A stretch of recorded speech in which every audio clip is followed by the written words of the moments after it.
在古神中，没有修真界有关修为的划分。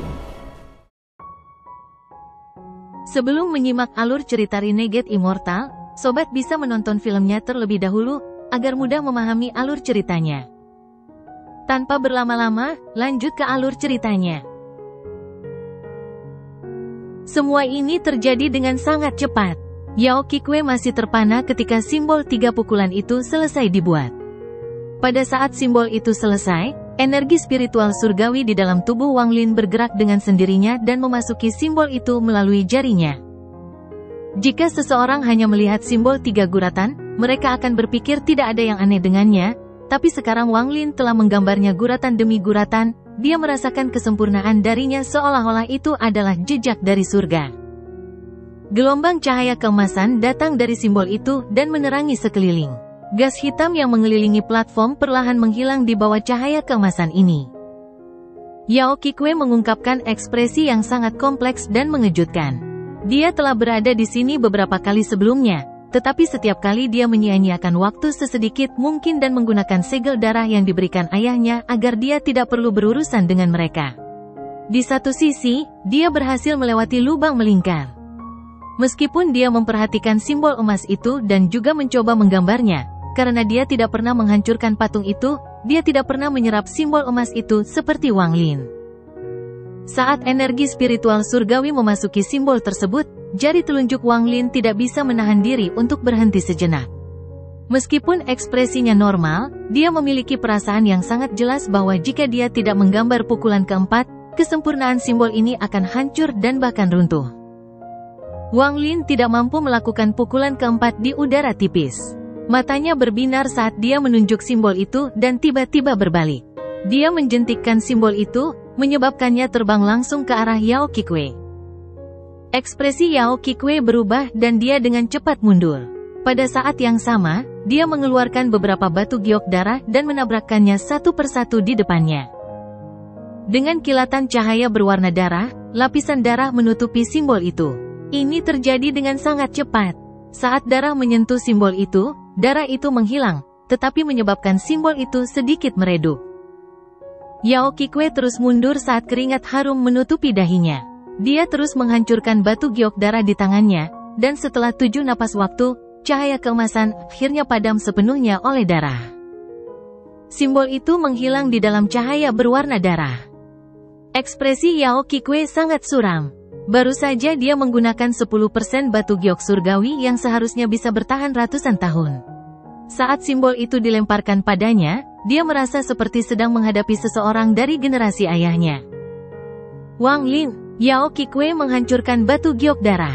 Setelah simbol itu menghilang, dia langsung menuju peron menuju Wang Lin.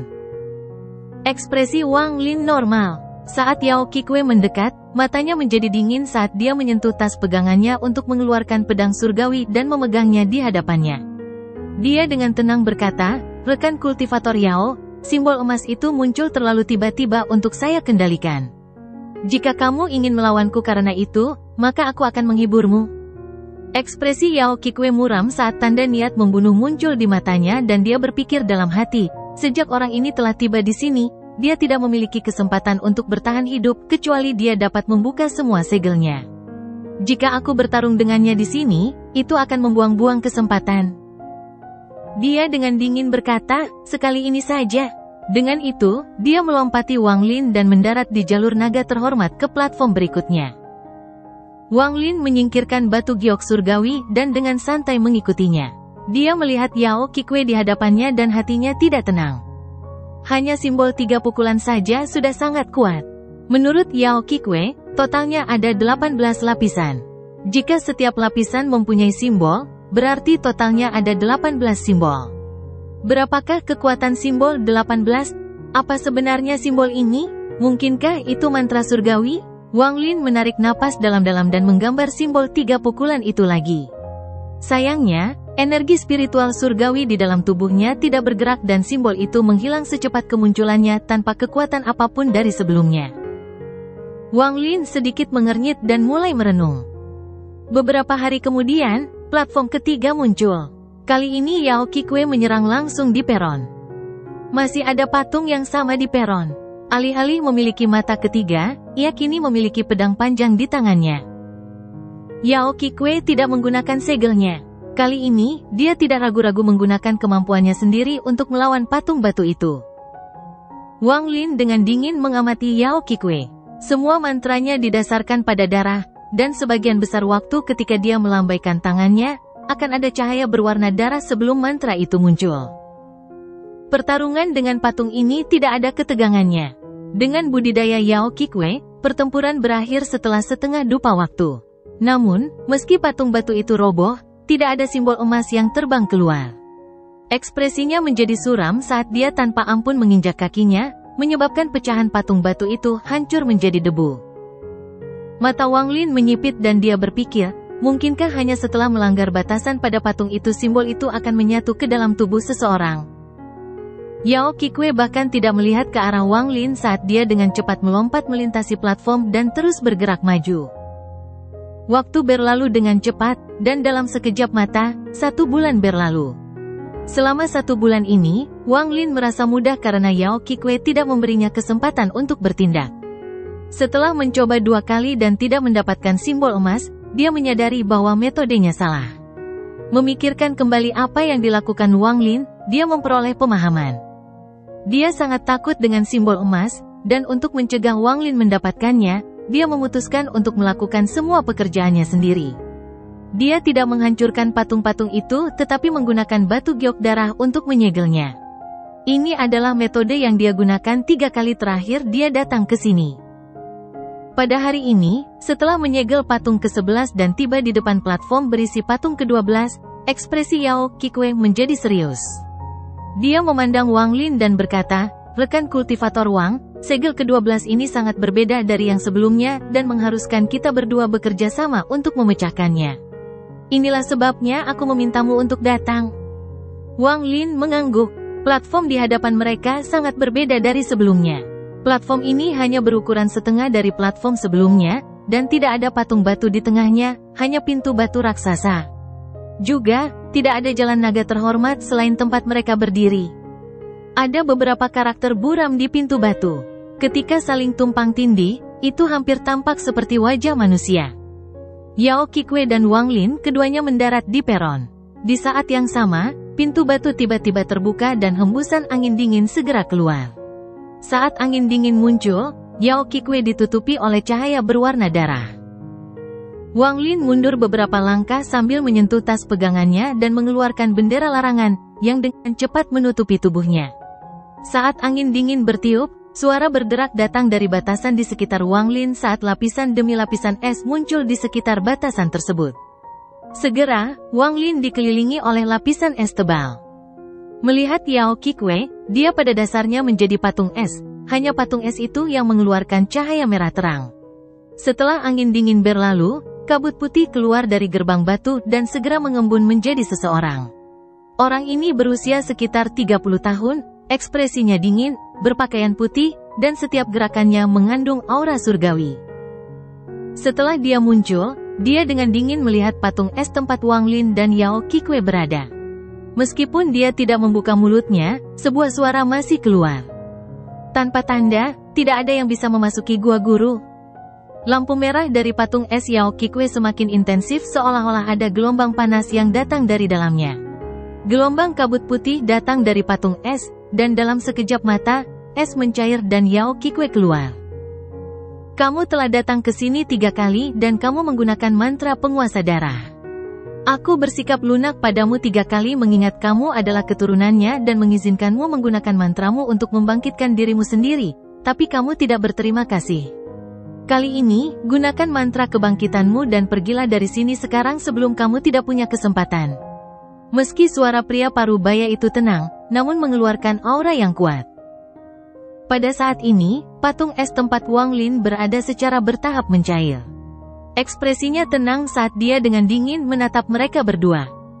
Tatapan pria parubaya itu tenang. Dia bahkan tidak melihat ke arah Wang Lin dan hanya melihat ke arah Yao Qikui. Yao Qikui membungkuk dan berkata, "Senior, karena kamu mengenal leluhurku, mengapa tidak biarkan aku lewat?" Gua ini telah ditinggalkan selama bertahun-tahun dan sayang sekali jika dibiarkan begitu saja. Mengapa tidak membiarkan junior memilikinya? Pria parubaya itu menarik pandangannya dan dengan tenang berkata, jika kamu dapat menahan 3 serangan pedangku, maka kamu memenuhi syarat. Apakah kalian berdua bersama atau berpisah? Mata Yao Kikwe berbinar dan dia berkata, kita masing-masing akan melakukan 1 serangan dan kemudian melakukan serangan terakhir bersama-sama. Mata pria parubaya itu masih tenang saat dia mengangkat jarinya, menyebabkan seberkas cahaya keemasan dengan cepat mengembun di ujung jarinya. Orang pertama, ayo, jika Anda bisa menahannya, hiduplah, jika tidak, matilah. Yao Kikwe memandang ke arah Wang Lin. Rekan kultivator Wang? Wang Lin tersenyum tipis sambil mundur 2 langkah dan menggelengkan kepalanya. Kata-kata rekan kultivator Yao salah. Saya perlu waktu untuk mempertimbangkannya. Yao Kikwe memandang Wang Lin dan berkata, apa yang salah? Tempat ini tidak memiliki 18 segel. Jika memang ada segel, maka hanya ada 12. Di balik pintu ini ada gua. Yao Kikwe mencibir. Dia sudah mengira Wang Lin akan berubah pikiran di saat-saat terakhir. Dia tidak panik sama sekali dan berkata, rekan kultivator Wang, ada sesuatu yang lupa saya sampaikan kepada Anda. Saya harap Anda tidak keberatan, tetapi memberitahu Anda sekarang belum terlambat. Setelah memasuki tempat ini, memperoleh tanda emas memberi Anda kualifikasi untuk mengikuti uji coba memasuki gua. Namun, begitu Anda memperoleh kualifikasi, Anda harus berhasil, atau Anda akan mati. Apakah Anda percaya atau tidak, itu terserah Anda. Ekspresi Wang Lin menunjukkan ekspresi ketidakpastian sebelum dia menatap Yao Kikwe dengan ekspresi tak berdaya dan tersenyum masam. Rekan kultivator Yao memiliki pil jiwa darah, jadi Anda tentu saja tidak khawatir tentang hal ini. Rencana bagus, pria parubaya itu dengan dingin menatap Yao Kikwe dan Wang Lin. Dia tidak menunjukkan tanda-tanda ketidaksabaran. Yao Kikwe berkata, jika kamu dapat membantuku memasuki gua, kamu tidak perlu mengkhawatirkan hidupmu. Aku juga akan memberikan semua yang aku janjikan sebelumnya. Wang Lin merenung dan berkata, karena keadaan sudah seperti ini sekarang, saya akan bertindak, tapi saya ingin tahu sebenarnya tempat apa ini. Yao Kikwe tersenyum. Tempat ini adalah gua yang ditinggalkan oleh makhluk surgawi tertentu. Ayahku memperoleh informasi ini dari seorang kaisar iblis secara tidak sengaja. Gua ini telah ditinggalkan selama bertahun-tahun, dan banyak mantranya telah hilang dan hanya roh gua ini yang masih tersisa. Anda harus menjadi seorang kultivator ascendant untuk menahan ketiga sinar energi pedang. Oke, saya sudah memberitahu Anda semua yang saya perlukan, jadi, rekan kultivator Wang, tolong bertindak. Wang Lin berkata, dengan nada serius, energi pedang yang hanya bisa ditahan oleh seorang kultivator ascendant. Saya baru berada di tahap pertengahan transformasi jiwa, rekan kultivator Yao benar-benar memberi saya banyak pujian. Ekspresi Yao Kikwe berubah dingin dan dia dengan dingin berkata, Wang Lin, jika kita tidak bisa memasuki gua, aku punya pil jiwa darah, tapi kamu pasti akan mati. Tepat pada saat ini, pria parubaya yang menatap mereka dengan dingin tiba-tiba berkata, benar. Jika kalian berdua tidak bisa masuk ke dalam gua, kalian berdua akan mati. Jika kamu ingin hidup, kamu harus berhasil masuk. Wang Lin merenung dalam waktu lama sebelum mengambil langkah maju dan berkata, dengan nada serius, senior, silakan pergi. Dia mengangkat jarinya ke udara dan cita-cita iblis yang ditekan di dalam dirinya tiba-tiba melonjak keluar dan segera memenuhi tubuhnya. Kabut hitam tebal keluar dari tubuhnya, dan dalam sekejap, seluruh tubuhnya tertutup kabut hitam tersebut. Di mata Yao Kikwe, kabut hitam ini adalah energi spiritual iblis.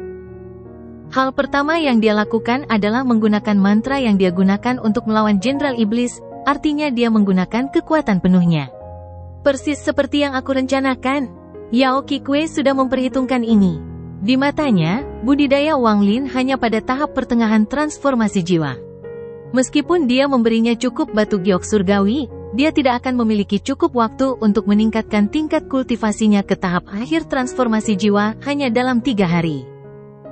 Akibatnya, bahkan jika dia menahan energi pedang dengan budidaya transformasi jiwa tahap pertengahan, dia akan terluka parah dan tidak lagi menjadi ancaman. Dan dia yakin dia bisa menahan 2 serangan dengan metode yang diberikan ayahnya, dan itu akan memungkinkan dia memenuhi persyaratan yang ditetapkan oleh roh gua.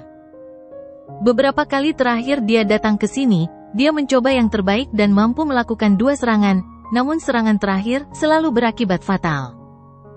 Pria parubaya itu memandang Wang Lin, yang tertutup kabut hitam. Dia tidak mengatakan sepatah kata pun saat dia menjentikkan jarinya dan seberkas cahaya keemasan melesat lebih cepat dari kilat. Wang Lin meraung saat semua energi spiritual iblis di sekitarnya berkumpul di jari telunjuknya. Dalam sekejap mata, semua energi spiritual iblis di sekitarnya menghilang dan kini terkondensasi di jari telunjuk kanannya. Cahaya keemasan mendekat dan bertabrakan dengan jarinya. Cahaya keemasan itu seperti penusuk yang secara langsung membelah energi spiritual iblis, tetapi pada saat yang sama, energi spiritual iblis terus memasuki cahaya keemasan dan terus melemahkannya. Meskipun cahaya keemasan tampak normal, sebenarnya cahaya itu sangat kuat. Itu menerobos energi spiritual iblis dan mengalir ke tubuh Wang Lin. Wang Lin batuk seteguk darah dan tubuhnya terlempar kembali oleh kekuatan yang kuat. Di saat yang sama, terdengar suara benda pecah dan pecah keluar dari tubuhnya. Platformnya tidak terlalu besar, jadi tubuh Wang Lin terlempar dan dia jatuh ke ruang kosong di bawah. Pria parubaya itu menundukkan kepalanya untuk melihat di mana Wang Lin menghilang sebelum mengangkat kepalanya dan perlahan berkata, "Saya akan mempertimbangkan itu saat Anda menghentikan serangan pertama.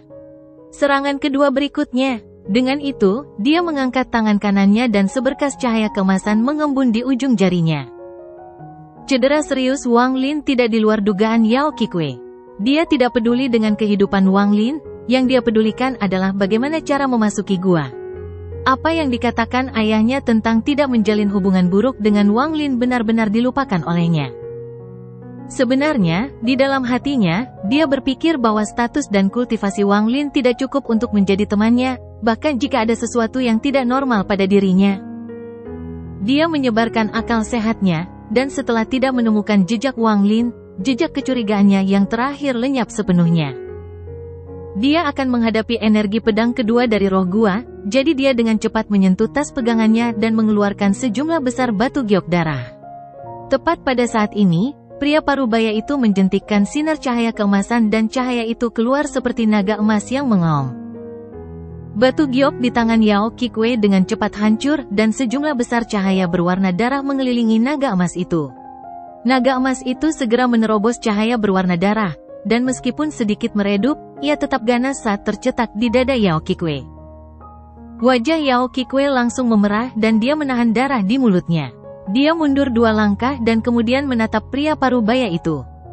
Ini adalah keempat kalinya dia sampai di gerbang. Dia tahu bahwa batu giok darah hanya bekerja sekali dan tidak akan berpengaruh pada cahaya keemasan untuk kedua kalinya. Pertama kali dia datang ke sini, dia menggunakan batu giok darah untuk menerobos ke 11 platform dan berpikir dia pasti akan berhasil, tetapi batu giok darah kehilangan efeknya pada serangan energi pedang kedua. Aku akan menghitungnya saat kamu menahan serangan kedua. Sekarang ini serangan ketiga. Saat pria parubaya itu berbicara, seberkas cahaya keemasan berkumpul di ujung jarinya. Dia tidak memberinya waktu untuk bersiap dan cahaya keemasan terbang keluar. Meski kulit Yao Qikui kemerahan, hatinya sangat gembira. Sebelumnya, ketika dia mencapai serangan energi pedang ketiga, dia akan terluka parah dan hanya memiliki sedikit energi spiritual surgawi yang tersisa, sehingga mustahil baginya untuk melawan.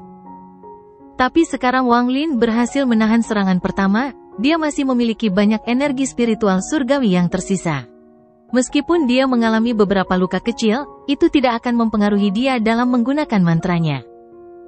Dia lebih percaya diri dari sebelumnya pada kemampuannya menahan energi pedang ketiga. Gua ini milikku. Yao Qikui menarik napas dalam-dalam dan tangannya mulai membentuk segel. Ketika cahaya keemasan mendekat, dia batuk seteguk darah. Darah ini mendarat di cahaya keemasan sebelum dia mulai menggumamkan mantra dan tangannya bergerak lebih cepat. Cahaya keemasan ditutupi oleh darah segar dan mengeluarkan suara mendesis. Darahnya seakan mendidih lalu berubah menjadi simbol yang menempel pada cahaya keemasan. Cahaya keemasan tiba-tiba meredup, tapi simbol darah di atasnya juga meleleh. Cahaya keemasan langsung menyinari Yao Qikui. Yao Qikui menarik napas dalam-dalam dan tangannya berhenti membentuk segel. Sebaliknya, tangannya membentuk bayangan sebelum berhenti di depan dadanya. Tak lama setelah itu, formasi darah melingkar muncul di tangan Yao Qikwe. Pada saat ini, cahaya keemasan mendekat dan bertabrakan dengan formasi darah di tangannya. Ledakan teredam terdengar saat formasi darah runtuh dan bintik cahaya keemasan memasuki tubuh Yao Qikwe. Yao Qikwe tidak bisa mengendalikan dirinya sendiri, jadi dia batuk seteguk darah. Energi spiritual celestialnya bergerak gila-gilaan untuk melawan cahaya keemasan yang memasuki tubuhnya. Begitu cahaya keemasan masuk ke dalam tubuh, menyebabkan banyak kerusakan pada meridian dan daging.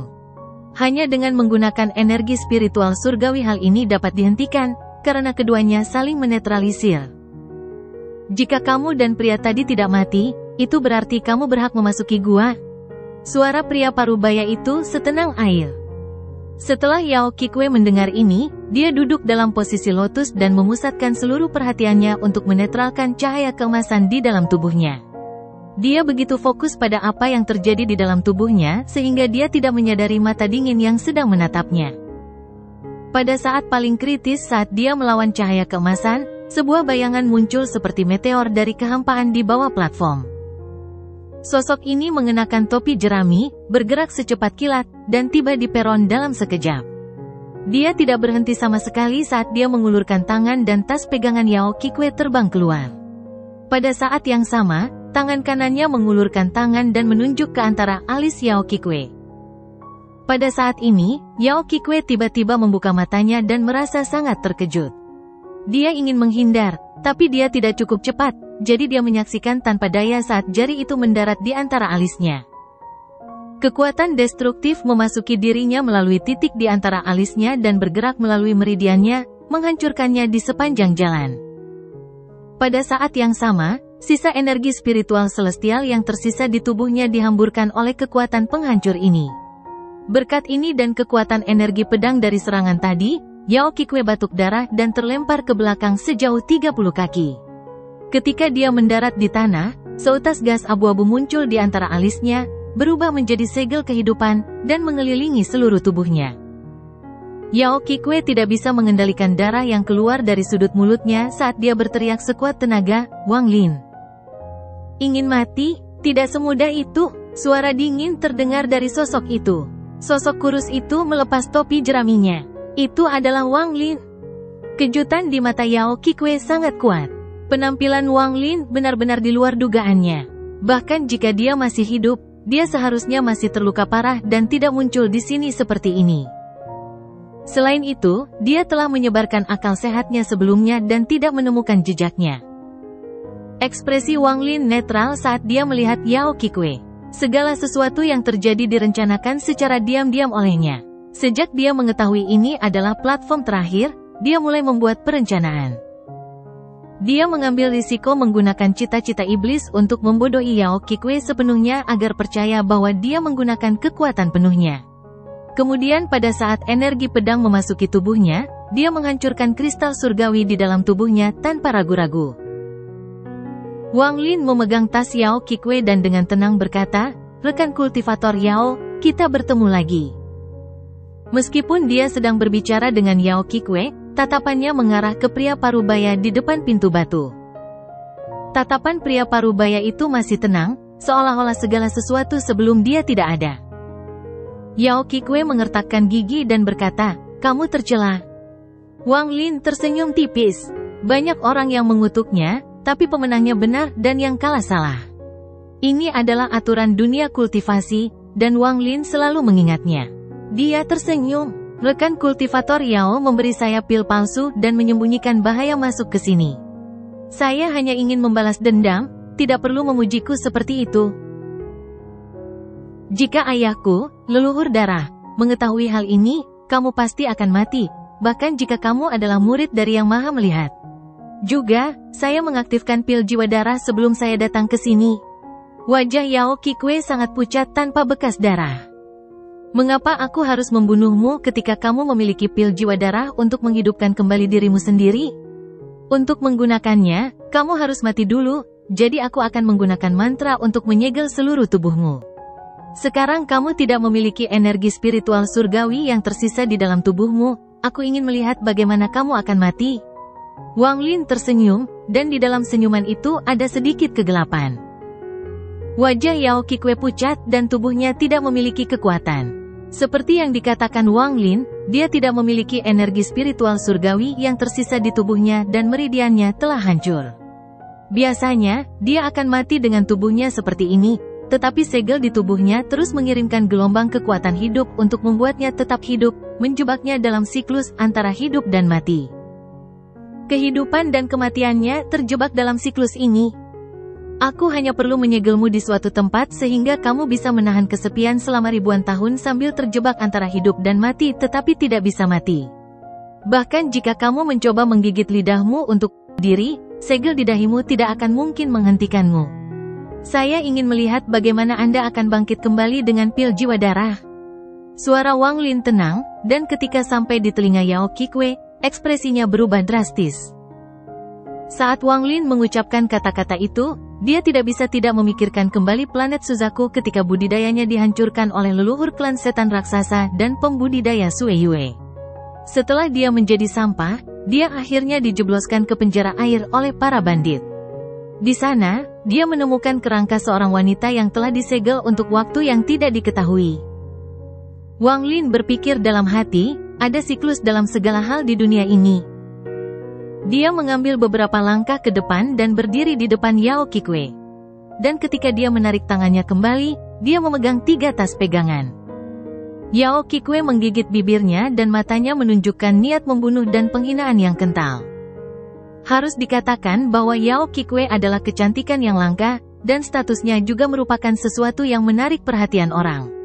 Dia adalah putri leluhur darah, jadi biasanya dia berada jauh di atas semua orang, tapi hari ini dia jatuh di sini. Penghinaan di matanya sangat kuat saat dia menatap Wang Lin, mengertakkan gigi. Setelah menyimpan tas berisi barang bawaannya, dia berkata, "Rekan kultivasi Yao, bagaimana kalau kita membuat kesepakatan?" Yao Qikue menatap Wang Lin dan tidak mengucapkan sepatah kata pun. Wang Lin tersenyum tipis. "Aku bermaksud untuk menyegelmu sampai umurmu habis, tapi ada batas waktu 500 tahun di tanah roh iblis ini. Jadi saya akan mengajukan pertanyaan kepada Anda dan mengambil waktu 50 tahun untuk setiap pertanyaan yang Anda jawab. Bagaimana?" Yao Qikue menarik napas dalam-dalam dan merenung sejenak. Lalu dia dengan dingin bertanya, "Bagaimana saya tahu kalau Anda mengatakan yang sebenarnya?" Wang Lin terkekeh dan berkata, "Kamu tidak perlu menjawab." Yao Qikue dengan dingin menatap Wang Lin dan mendengus. "Jika Anda berbohong, meskipun saya mungkin mengetahuinya sekarang, saya akan mengetahuinya di masa depan. Pada saat itu, jangan salahkan aku karena tidak datang untuk melepaskanmu dari segelmu." Pertanyaan pertama, "Kenapa kamu begitu berniat memasuki gua ini?" Pertanyaan Wang Lin sangat cerdik, karena mencakup banyak hal. Yao Qikue menoleh untuk melihat ke pintu batu. Pria parubaya di bawah pintu batu masih memiliki ekspresi tenang. "Saya hanya ingin masuk, tidak ada alasan." "Kamu yang menyebabkan ini pada dirimu sendiri."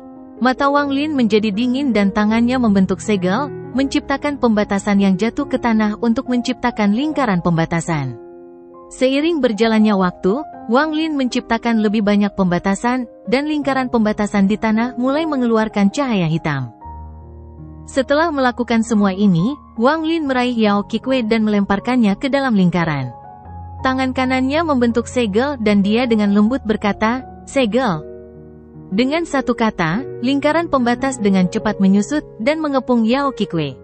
Hampir dalam sekejap, itu membentuk lingkup pembatasan. Wang Lin melambaikan tangannya, menyebabkan bola menyusut dan terbang ke tas pegangannya. Setelah melakukan semua ini, Wang Lin menoleh ke arah pria parubaya di depan pintu batu dan berkata, "Apakah saya memiliki kualifikasi untuk masuk?" Ekspresi pria parubaya itu masih tenang saat dia perlahan berkata, "Kalian berdua menahan 3 serangan energi pedang bersama-sama, jadi secara alami kalian memenuhi syarat untuk masuk. Namun, semua yang ada di dalam gua telah disegel oleh guru, jadi jika Anda tidak dapat membuka segelnya, itu tidak ada gunanya." Wang Lin tidak terburu-buru masuk, tetapi merenung sedikit dan bertanya, "Gua apa ini?" "Gua Tuan." "Siapa tuanmu?" "Tuan adalah Tuan." "Apa maksudmu siapa guru itu?" Wang Lin memandang pria parubaya itu. Setelah merenung sebentar, dia bertanya, apa saja simbol emas dari 11 platform sebelumnya? Pria parubaya itu perlahan berkata, mantra penjaga. Tapi setelah guru menyegel gua, tidak ada lagi kendali pusat, jadi para penjaga kehilangan banyak kekuatan mereka. Kalau tidak, kalian berdua tidak akan bisa sampai di sini.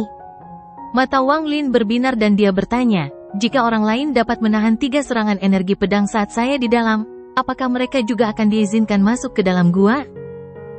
Jika Anda dapat membuka segel di dalam gua, Anda akan mendapatkan hak untuk memasuki gua tersebut. Setelah itu, gua akan otomatis tertutup dan tidak mengizinkan orang lain masuk kecuali Anda sudah mati. Wang Lin bertanya lagi, gua ini telah ada selama bertahun-tahun yang tak terhitung jumlahnya, apakah ada orang lain yang masuk ke sini sebelumnya? Ya, tapi mereka semua mati. Bagaimana caraku meninggalkan tempat ini? Buka satu segel dan kamu akan bisa pergi. Wang Lin merenung. Dia tahu bahwa jika dia bertanya lebih banyak, roh gua tidak akan berkata lebih banyak. Setelah merenung sebentar, dia berhenti bertanya dan berjalan ke pintu batu. Apa yang muncul di hadapan Wang Lin setelah memasuki pintu batu adalah sekelompok istana yang mirip dengan istana kerajaan Raja Fana. Dia muncul tepat di depan pintu sebuah istana.